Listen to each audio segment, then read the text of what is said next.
Hello and welcome to our last summer summit. And we're here with Richard Priestman, Olympic medalist and coach of the British national team. Richard's been around the world coaching in all kinds of countries, archers of varying levels, but they've all been international and on the scene. So hello, Richard, how are you doing? Hello, very good, thank you. Yes, excellent. Cool. Just to start off, I'd like to talk a bit about you and what you did as an archer and how you came into coaching. Do you want to give us the story? Gosh, well, yeah, my archery competitive career it's like a lifetime ago. I went to 3 Olympic Games, the 84 Olympics, the 88 in Seoul and 92 in Barcelona. Very fortunate to have 2 good teammates in both Seoul and Barcelona, and we won 2 bronze medals, 2 team medals, which was incredible. Probably beyond what my original goals were. I didn't think I could be that good, but then once you've got them, you think, I could have done better. If I'd known more, I could have, and had better coaching, better this, better that, I could have done a lot better. So I guess my message to people out there is you don't want to be 40 plus and wished you'd done more. I think that's the worst thing. Everybody does your regrets. I wished I'd trained harder, I wished I'd listened more, and we all have that potential to be so much better. And how did you get into coaching after your archery career? Really, because I was complaining about the level of coaching when I was reaching towards the end of my career. Wished I'd had more support and known enough, or the coach around me had been able to access better training, etc. So, and it was almost a case, well, why don't you get involved? So that was back in 1993. So I did. And what was that journey like? Where did you start coaching, and where has it taken you since? Well, I started with Great Britain. I mean, those were amateur days, so I still had my full-time job outside of archery, and being the head coach, national coach, which was just over 10 years really, and that was evenings and weekends and holidays was my coaching career. But it was a great way to test and learn. With no money, very little money, very little resources, but you can be really creative and a great learning experience. And then after that, I wanted to be a full-time professional coach, and an opportunity arose in Bangladesh, which was kind of a scary thing to do, a brand new archery country. From me, seemed like the middle of nowhere. And that was the best thing I ever did. That was a country that was so enthusiastic and organized and did great talent hunting and had a vision for the future. And at first it was just a test to see if I could enjoy being a full-time coach. Would my methods work? Would they listen to me? Foreign language, etc. But yes, it did. And I certainly recommend any coach anyway, if you really want to get on as a coach, is to travel and learn. It's different cultures, different everything. It's just a marvelous experience, and you go out there thinking you know a lot, and then once you've been there for a few months or a couple of years, my God, you've learned so much more. And where did you go after Bangladesh? Because you've been quite a few spots, haven't you? Well, after Bangladesh, who had quite a meteoric rise in standard, then I was invited by World Archery to do the Latin American project, which is working with 6 different countries in Latin America, which was a marvelous experience. So I was working with Cuba, Dominican Republic, Puerto Rico, Argentina, Venezuela, and Guatemala. So that was basically spending 1 month in each, working with cadets and juniors and some seniors and the coaches, 1 month at a time, and they just kept moving on to the next country, just in a big circle. And that again was every country is so different. They have different standards, different resources, different understandings, a different approach to training. Incredible. Enjoyed every minute. In some ways, I'd like to do it again. And then you were in Colombia for a bit, and then you came back to the UK. Is that right? Well, after the project, I went to Brazil for Oh. about 2.5 years. So a great pleasure to work with the likes of Marcus Dalmeida, who was just a 15-year-old then when I first went there. Again, another great country, a massive country which was a little bit different because that was a country with quite a lot of recreational archers and only just a few elite.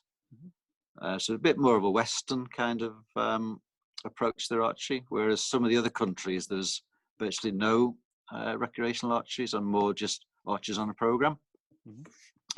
And then after Brazil, I went to Colombia. Again, another great country with some very good archers, a lot of great compound, which I wasn't directly involved with those. Great facilities, great resources, a lot of enthusiasm. And then I did full circle. So after Colombia, I was invited to come back to Great Britain, which again, that was back in end of 2015, where we didn't have any Olympic places at all. They were in a bit of a mess. Unfortunately, we did manage to get some places. So yeah, it's been an incredible journey, and I've learned so much. Forgotten a lot of guests, but learned so much. And you do get a bug for traveling. Obviously, you've been to a lot of places in South America, but contrasting that with Bangladesh and two different sides of the world, two different mentalities, particularly. And what we really want to talk about is how, as a foreign coach, you come into a different culture and how you fit in with that. Did you have to work at that? Was it difficult to come in as someone alien? Well, I find when you go to a new country, they see you as some kind of, because they usually want to coach because they actually need help. So they're actually very welcoming, and it's quite refreshing that they do listen. I see a lot of my job in those situations. It's a lot of observation and questioning from me to find out what they've done before, who they worked with, what kind of, there's that many different ways of doing archery training and different techniques that are taught. So, who's been there before? So like in Bangladesh, they'd had, I think 3 Korean coaches before that, and some Indian coaches who only had been there for like a few weeks or a month at a time. So they picked up quite a lot of good information from there. But it's not always totally understood, or it's misinterpreted. So you have to kind of find out what they've done before, and then you look at the training plans. What are they doing? In Bangladesh, they were full-time archers, so I had them 24/7.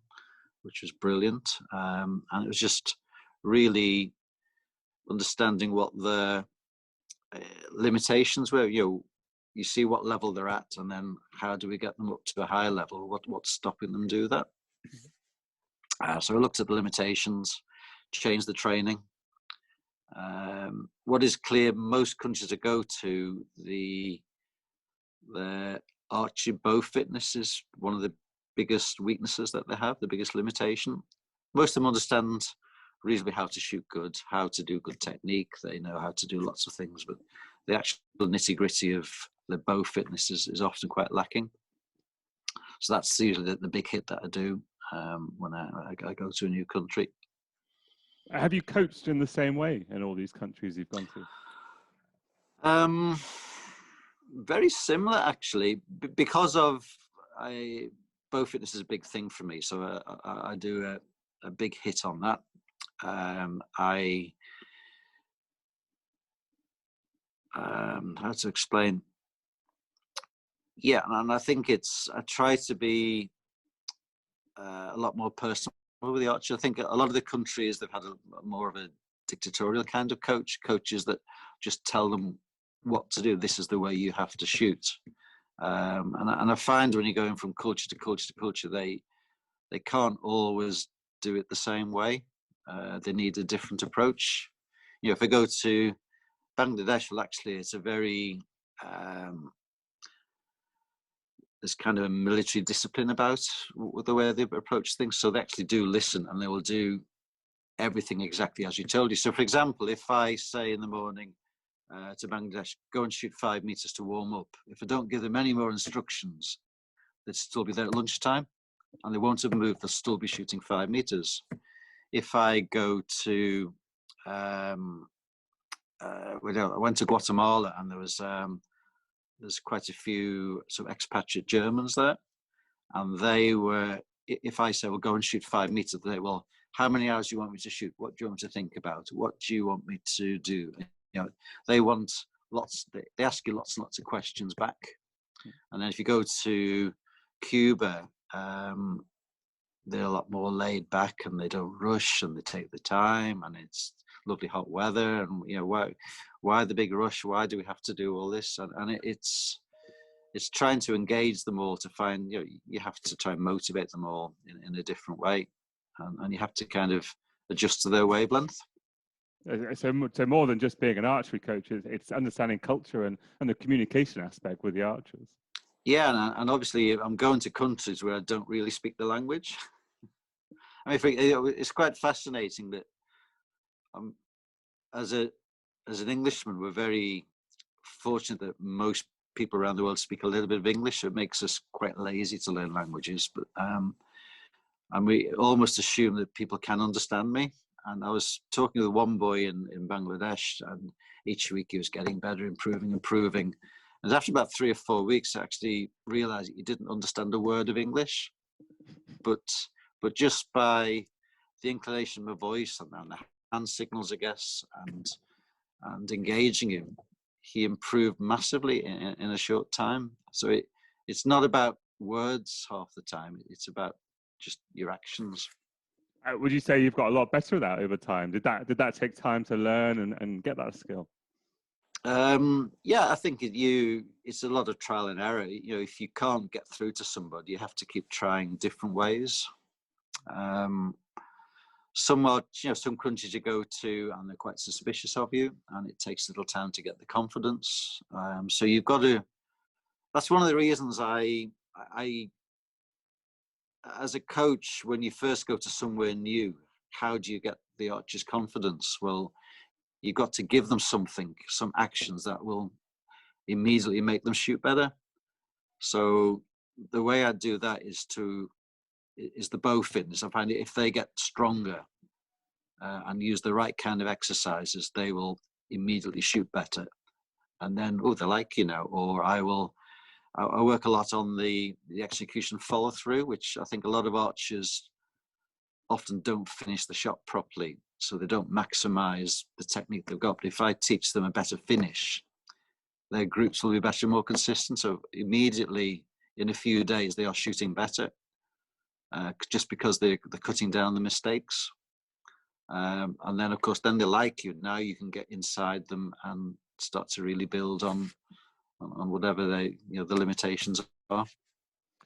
Oh, and in terms of building them and changing someone's technique, the styles of archery, do you find them different in different countries, or has it become quite consistent? Oh yeah, I mean, it's incredible, the difference. I mean, if I go to a country that have had some Korean coaches before, well, obviously you've got a big Korean influence on style, but often the style they've got is a mismatch of a bit of Korean and a bit of what they did before. So you've got to understand which bits do they understand, what are they trying to do.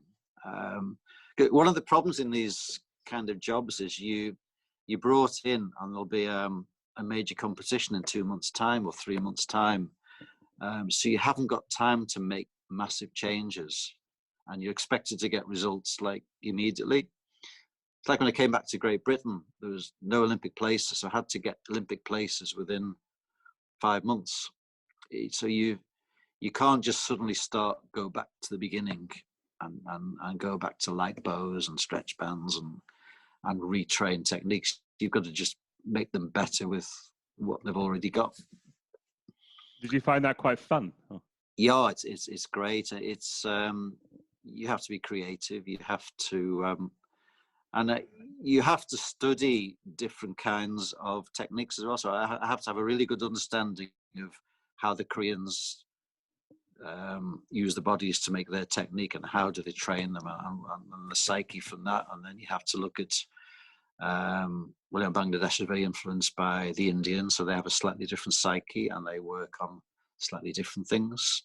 And then you go to Latin America, where They're very influenced by Cuban coaches. A lot of countries have several Cubans in their country, like Venezuela and Colombia, and even down to Brazil. There's Cuban coaches everywhere. It's a really good industry where most of them are quite well trained in sports science. So they are teaching a lot of the beginners, even in Mexico. So they have, but the Cubans have a bit of a Russian influence on, some of the older ones were taught by the Russians, going back into the 70s and 80s, wasn't it? So they have a different approach. Even back in Great Britain, well, we've had an American coach, we've had a Ukrainian coach, and they've had a Korean, American, and Ukrainian. So 3 totally different techniques, and archers have a little bit of each. So, and then they all have a different way of training, and it's quite fascinating to adapt to all the different things to try and get the best out of an individual archer.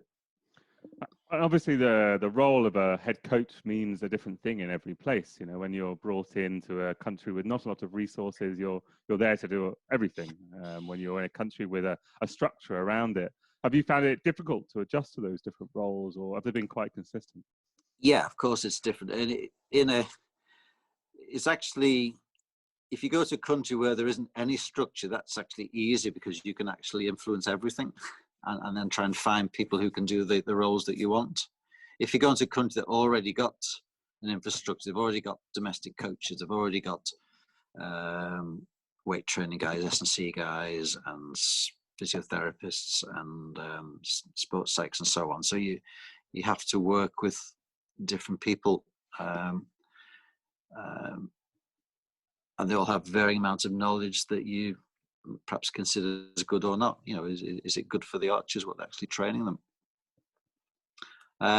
Vastly different, but to be fair, most countries right through Latin America, the infrastructure is actually really good. They just needed a spark, really, just to get them thinking that they can act. It's trying to build that belief that they can actually be good. Yeah, they can actually be competitive on the world stage. And when since you've come back to Britain, you got those places in Rio, and then you qualified a full team for the Tokyo Games. Now, having been around the world, how much of the learning did you take from these other countries and bring it back, or was it? How much have you been influenced by your trips abroad coming back home? That's a good question. When I came back here, I mean, it's just, I've learned so much more about different styles of techniques around the world, because in a country like Great Britain, we have a structure where a lot of the coaches weren't all teaching the same methods, and a lot of archers are actually self-taught. And then you're expected to get results really quickly. So it's really, what I learned was just look at the limitations. Clearly, everybody knows how to hit the 10, but they don't know how to hit the 10 every time. So I'm just looking at, I had to come and actually find people who are going to be good enough to actually shoot well on the international stage. So I found some archers who only started when they were university age, some were younger, some were older. But it's trying to find somebody who can commit the time to do as much training as possible and an open mind to learn. And I do have sort of technique methods which I know have worked from pre-traveling abroad and during abroad. There's things you can do that experience will get a performance from them. I have to try and encourage and persuade people to actually make the changes. That's probably one of the hardest things to do as a coach. Is archers think they shoot quite a good level, but if you compare the gap between what they're doing to what the top in the world doing, well, how do you bridge that gap? And to get from where you are to be as good as a Korean, say, well, somebody has to change a lot. They have to change. They've got to shoot a lot more. They've got to change techniques. They've got to change You know, one of the biggest things in GB was virtually nobody was shooting a competitive weight of bow. They're all shooting relatively lightweight bows. You know, and it's hard to be competitive when you're shooting 4, 5, 6 pounds less than what your main competitor is. So that's a big track upwards in training to get yourself fit enough to shoot a heavier bow, just as an example. So it's a lot about commitment of the archers and willingness or ability to commit to the level to perform. Yeah, and I think one of the biggest challenges around the world is you've got countries like Great Britain, which is massively recreational sport. It's similar in many countries right across Europe. And the amount of elite archers are very, very small. So we've got, 45,000 archers in Great Britain. And maybe we've got, I have 12 on my national squad who we'd call elite archers who are training to a plan. So, the talent hunting is from a recreational pool. Whereas if you're in an Asian country or Bangladesh or India or some of the South American countries, you are talent hunting from sporty people in schools, and that's a totally different program, different mindsets, and totally different way you have to approach the way you teach them. It's an interesting thing, because obviously the results come with the very top of the country. But in your experience, how much is the talent identification and that structure below directly responsible for the results down the line?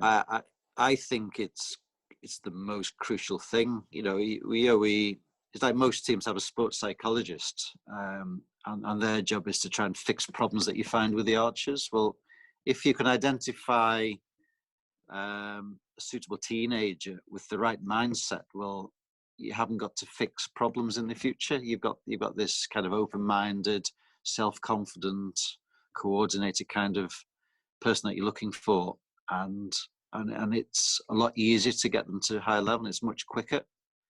So, like a good example is Marcos D'Almeida in Brazil.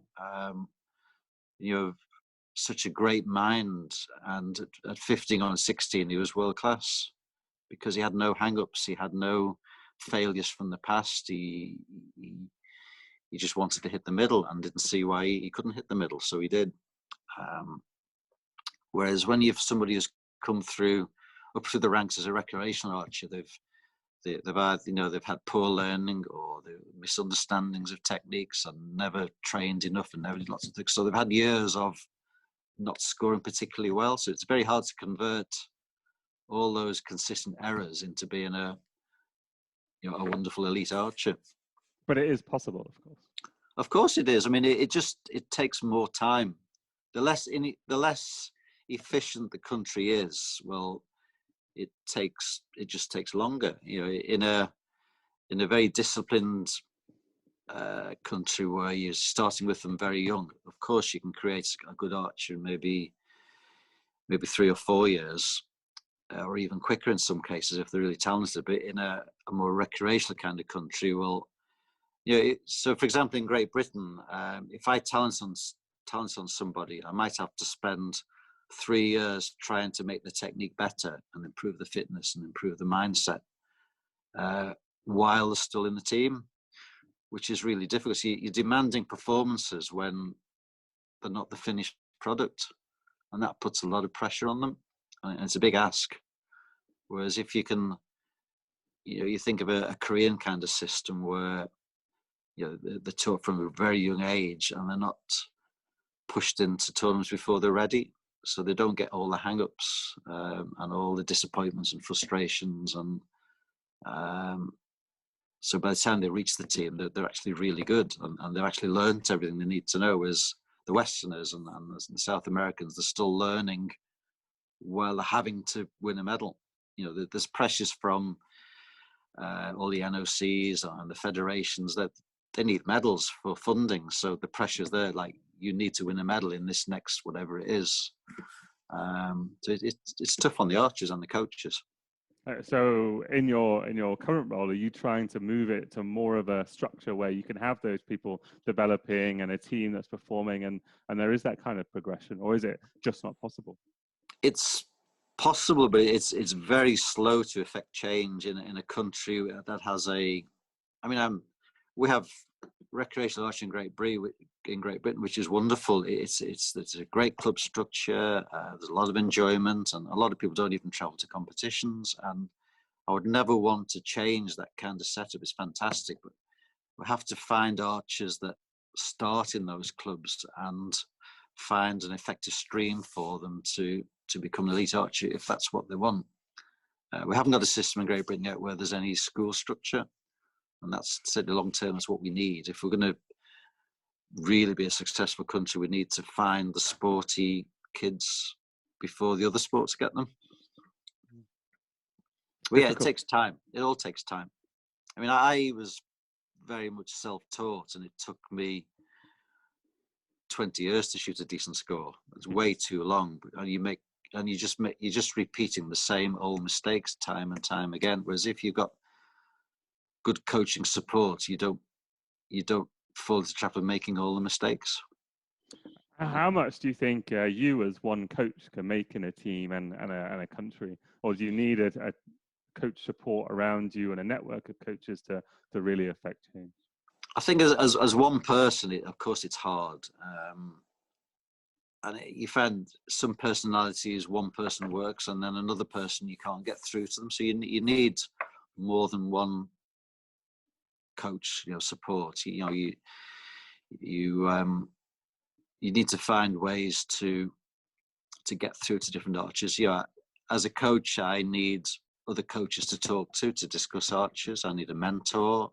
I need someone to cry to if I'm getting frustrated.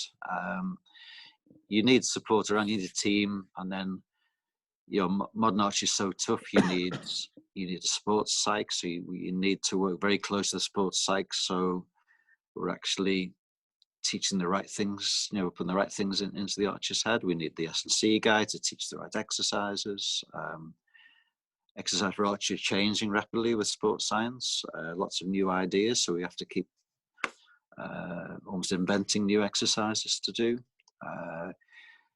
Western countries, you need a lifestyle person. We have so many issues in life with school and university and work and relationships. Everybody has issues they have to deal with. So we have great lifestyle people to help with that. We need managers to do all the bookings and trying to find ways that we're not going to get quarantined through COVID. Everything is, it's like the more you get involved, the more and bigger team that you need. And then when you go to international competition, you need a bigger staff now to support archers to try and get the best out of them. And we were talking earlier about leaving a legacy. So once you've been there and you said about changing coaches, when you've traveled abroad, did you leave a legacy? Can you see a legacy that you've left behind? And now looking back, can you see anything you could have done differently to improve that? The legacy, yeah, I think that is, that's a difficult thing. Yeah, I've been to many countries, and some countries I think took on board what I tried to teach them very well, and I think if I only teach the archers there, those archers will ultimately disappear. And then if the coaches weren't on board with what I've been saying, well, then the legacy's lost. So it's really important that I work with the people behind the archers. So they all have their own little coaches or bigger coaches or intermediate coaches, national coaches, and you have to work with all of them to try and help them to keep a structure when you've gone. Because, foreign coaches are expensive, and I think they really ought to get value for money. If they don't take it on board, then it's kind of, was it worth the foreign coach being there if they've not learned? So I've seen some countries really take on board, and you can see that they've actually continued to improve, and then the national coaches in their own countries have got better, and then they might have brought another foreign coach in and made them even better again, that's what's happened in Bangladesh. It's really grown as a country. You've seen Colombia continue to grow. And then there's some other countries, unfortunately, that whether it's funding or there's a multitude of reasons where they've gone backwards, which is really sad. And I guess the message to countries is whoever you bring in, you really have to learn from them and use the information to help you in the future. Other people out there, other coaches or even other archers considering a coaching kind of a career after archery, what kind of advice would you give them in how to get into what you managed to do and take that step? I think what helped me as a coach or archer going into coach and then a coach to a better coach, I guess, is you've got to be prepared to have an open mind. You've got to have an inquiring mind. You've got to keep looking everywhere for more information. I would always. The great thing about archery is coaches all around the world are very open and always very happy to discuss anything about any archer, any technique. And you talk to the American coaches, you talk to Kisik Lee, you talk to the Russian coaches, you talk to Korean coaches. If I've had issues with some kind of things with eye dominancy with one of my archers, and I talked to Coach Kim Tak-hyun, and he said, "Oh yeah, we've had that problem," and then he found a solution straight away. You don't have to reinvent the wheel. And most coaches are really open to discuss stuff, and it, even if it just confirms what you think is right, you're a lot more confident and plausible when you're trying to work with the archers. So yeah, definitely, we all need a mentor. You definitely need to have close contact with your near neighbour coaches in other countries, and your national coaches as well. You can't do it all on your own. You don't have to reinvent the wheel. Everybody's faced a similar problem somewhere else, and if you can find a quick solution for your archers, well, that's great, isn't it? And don't be frightened to ask. And you said you learn from other people, and you're always looking. I'd like to know if there are any particular coaches that you think are excellent out there at the moment, and any particular archers that you've learned a lot from. Oh, I think. There's so many good coaches around the world now. I think the world has moved on tremendously. I mean, you look at every European country has actually got a really good coach now. And going right through Latin America, you've got obviously there's a big influence from Kisik Lee in the United States, and that runs right through the Americas now. There's the Cuban coaches that. I couldn't really pick out one. I think everywhere has somebody really good, and a lot do talk to each other. One of my best archery coach friends is Alexander Kirillov in the United States, an ex-Soviet Union coach. We talk for hours about every kind of other countries' techniques and styles, and I think those kind of conversations really make you a better coach. You've got to find a coach you can identify with. You see like the Spanish team, they have a close association with Kisik Lee, and they've learned very well with his kind of techniques. So that kind of strand of archery is appearing in Spain. And you see the influences, but it's all down to coaches making connections with other coaches and learning the best practices. You can't just copy something. You have to actually understand what the other techniques are. And in terms of archers, anyone in particular that you think you've learned a lot from?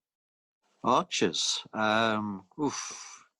In my early days, I learned a lot from Vladimir Eshev, who was ex-world champion. We had a deal once where he would tell me as much as he could about the Soviet Union training methods, and I would help him with his English grammar. You can do little deals like that. Coaches to learn from. Obviously, you learn a lot from trying to study from videos, etc. But you actually need to be able to talk to the archers as well. And if that archer doesn't speak your language, you have to try and go through the coaches and learn that way. So you talk to the Korean coaches about how on earth does Kim Woo-jin shoot as good as he does, or Koo Bon Chon, people like that, and they're usually very happy to tell you. Sounds excellent. Well, Richard, anything else you want to say before we finish this off? Anything else? Any pearls of wisdom you can give us? I think we've said quite a lot, really. I think the best thing I ever did was travel as a coach. I think we all get very set in our ways, and we think we know it all. And I think to travel, it actually opens up your mind tremendously. Every country has probably had a foreign coach in the past who's brought snippets of pearls of wisdom that, and you pick little bits up along the way. I mean, I'm still learning now, and I've now just seen like Russia's got a brand new technical model, which is amazing, and it's got elements of things that I've coached over the years, but it's explained so much better than I could ever do myself. So now, from seeing that, it's made my coaching so much better and easier to describe to people. And there's always something new and exciting out there if you look for it, and if you ask the questions, you get the answers. Sounds excellent. Well, thank you very much for taking the time, Richard. I really appreciate it. My pleasure.